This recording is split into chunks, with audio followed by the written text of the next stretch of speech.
India ജപ്പാനെ മറികടന്ന് 4ാം സാമ്പത്തിക ശക്തിയായി വളർന്നു. ഇന്ത്യ ഈ രീതിയിൽ വളരുകയാണെങ്കിൽ 1ാം സാമ്പത്തിക ശക്തിയായാലും ഇവിടുത്തെ ജനങ്ങൾക്ക് വലിയ പ്രയോജനമൊന്നുമില്ല. ജിക്കും ജിയുടെ കൂട്ടുകാർക്കും മാത്രമാണ് നേട്ടം. ഒരു രാജ്യം ഒരു വർഷത്തിൽ ഉൽപ്പാദിപ്പിക്കുന്ന മൊത്തം സാധനങ്ങളുടെയും സേവനങ്ങളുടെയും മൂല്യമാണ് GDP. GDP കൂടുതലായാൽ ആ രാജ്യത്തിൻ്റെ സാമ്പത്തിക വ്യവസ്ഥ മികച്ചതാണെന്നാണ് അർത്ഥമാക്കുന്നത്. പ്രധാനമായും ഇവിടെ നോക്കേണ്ടത് ആളോഹരി വരുമാനമാണ്. ഒരു രാജ്യത്തിൻ്റെ മൊത്തം ഉൽപ്പാദനത്തെ ആ രാജ്യത്തെ മൊത്തം ജനസംഖ്യ കൊണ്ട് ഭാഗിക്കുന്നതാണ് GDP പെർ ഹെഡ് ഇൻകം അഥവാ ആളോഹരി വരുമാനം.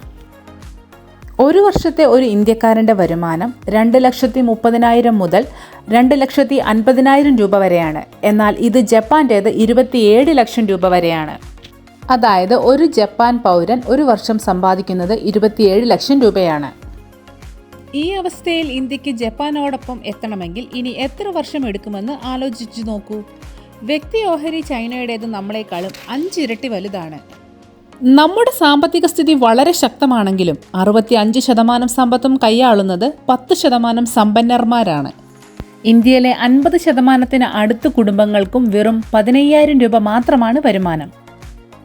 ജീവിത നിലവാരം വളരെ ഉയർന്ന രാജ്യമാണ് ജപ്പാൻ. അതായത് രാജ്യത്തിൻ്റെ സാമ്പത്തിക പ്രയോജനം ജനങ്ങൾക്ക് കൂടെ ലഭിക്കുന്നു. സാങ്കേതിക വിദ്യയുടെ കാര്യത്തിലും ജപ്പാൻ ഉയർന്ന നിലവാരം പുലർത്തുന്നു. യഥാർത്ഥത്തിൽ ഇന്ത്യ ജപ്പാനൊപ്പം എത്തണമെങ്കിൽ ഇനിയും വർഷങ്ങൾ കഠിനാധ്വാനം ചെയ്യണം. ഇപ്പോഴുണ്ടായ ഈ 4ാം സ്ഥാനത്തിൻ്റെ വളർച്ചയിൽ ജിക്കും ജിയുടെ കോർപ്പറേറ്റ് ഭീമന്മാർക്കും സന്തോഷിക്കാം. സാധാരണക്കാരുടെ ജീവിത നിലവാരം ഉയർത്തുന്ന യാതൊന്നും ഇതിലില്ല.